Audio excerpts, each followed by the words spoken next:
صور يا زمن، صور يا زمن، صور يا زمن.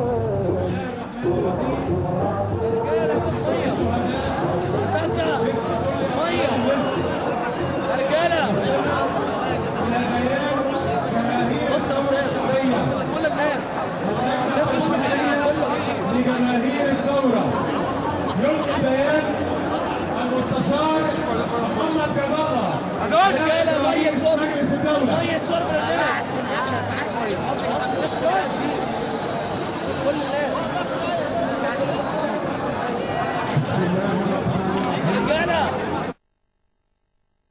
مدني؟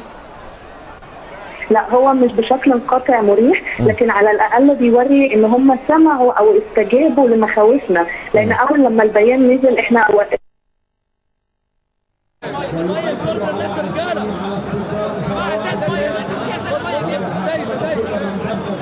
سيبنا الرجاله ازاز ميه حق للشهداء والمصابين. الشعب على عندك ثاني عندك سيحول زخم هذه الثورة العظيمة إلى بناء البلاد بعزم وكبرياء، وهو على قناعة وثقة